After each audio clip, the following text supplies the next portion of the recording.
আলহামদুলিল্লাহি রাব্বিল আলামিন আসসালাতু ওয়াসসালামু আলা সাইয়্যিদিল মুরসালিন ওয়া আলা আলিহি ওয়া আসহাবিহি আজমাইন।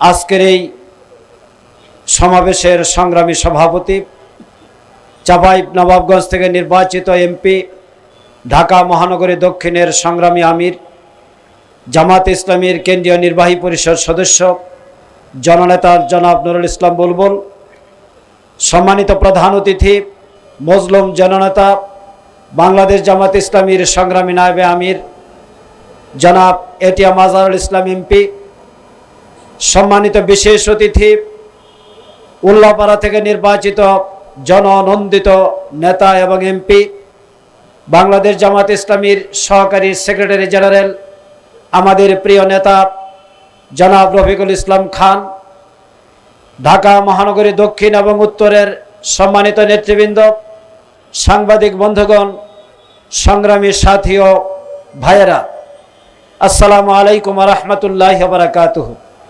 কোন প্রেক্ষাপটে আমরা এখানে এসেছি আপনাদের কাছে তা অত্যন্ত পরিষ্কার। সারা বিশ্বের 200 কোটি মুসলমানের অন্তরে আজকে রক্তক্ষরণ হচ্ছে। পৃথিবীর মানচিত্রে একটি রাষ্ট্র সাম্রাজ্যবাদ এবং পরাশক্তির বিরুদ্ধে মাথা তুলে ইসলামের সমান আদর্শ প্রচারের মহান ব্রত নিয়ে দাঁড়িয়েছিল। সেই রাষ্ট্রটির নাম হচ্ছে ইরান। 1979 সালে ইরান বিপ্লবের পর ইরানকে পৃথিবীর মানচিত্র থেকে মিটিয়ে দেওয়ার জন্য বহুবার ইরানের উপর হামলা করা হয়েছে।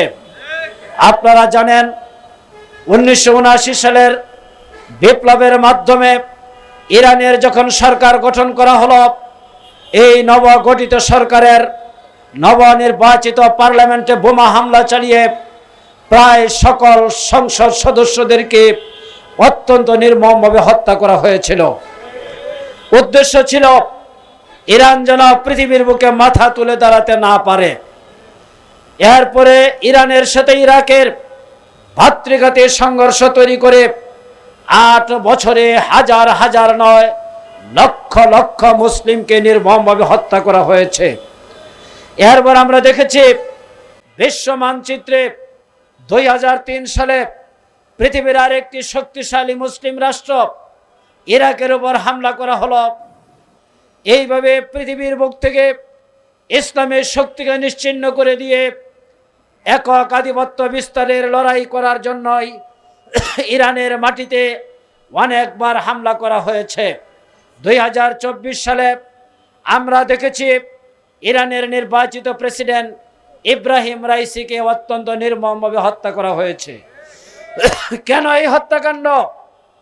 এই হত্যাকাণ্ডের উদ্দেশ্য একটি, ইরান আজ পর্যন্ত কারো কাছে মাথা নত করে নাই। ইরান বলেছিল প্রয়োজনে ঘাস খেয়ে জীবনযাপন করব, কিন্তু অন্যের কাছে মাথা নত করব না।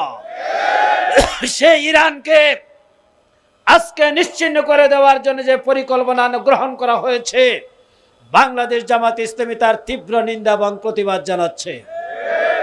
গতকাল আলী খামেনিকে হত্যা করার পর আপনারা দেখেছেন লক্ষ লক্ষ মানুষ এই কথা মিডিয়ার সামনে বলেছে, এক আলী খামেনিকে হত্যা করা সম্ভব হয়েছে, কিন্তু ইরানে লাখো আলী খামেনি রয়েছে যারা এই সাম্রাজ্যবাদ এবং পরাশক্তির মোকাবেলা করে বিশ্ব মানচিত্রে তারা মাথা উঁচু করে দাঁড়াবে। বন্ধুরা আমার, আজকে আমরা বলতে চাই বিশ্বের 90% মুসলিম অধ্যুষিত দেশ হলো বাংলাদেশ। 18 কোটি মুসলমানের দেশ বাংলাদেশ। পার্লামেন্ট নির্বাচনের মাধ্যমে সরকার এবং বিরোধী দল গঠিত হয়েছে। 12 তারিখে পার্লামেন্টের অধিবেশন হতে যাচ্ছে। একটি মুসলিম রাষ্ট্র হিসেবে ইরানের এই আলী খামেনিকে হত্যা সহ ইরানের উপর হামলার ব্যাপারে বাংলাদেশের সরকারের পক্ষ থেকে এই পার্লামেন্টে নিন্দা প্রস্তাব গ্রহণ করার জন্য আমরা আহ্বান জানাচ্ছি। আমরা মনে করি বাংলাদেশের কোটি কোটি মানুষ অন্যায়ের বিরুদ্ধে সোচ্চার প্রতিবাদ মুখর, যে কোনো পরিস্থিতিতে যে কোনো সময়ে বাংলাদেশ জামাত ইসলামের নেতৃত্বে বাংলাদেশের মানুষ ঐক্যবদ্ধভাবে সকল ষড়যন্ত্র মোকাবেলা করবে ইনশাআল্লাহুল আজিজ। আগামী দিনে সেই ষড়যন্ত্র মোকাবেলা করার জন্য ঐক্যবদ্ধভাবে আহ্বান জানিয়ে আমি আমার বক্তব্য শেষ করছি।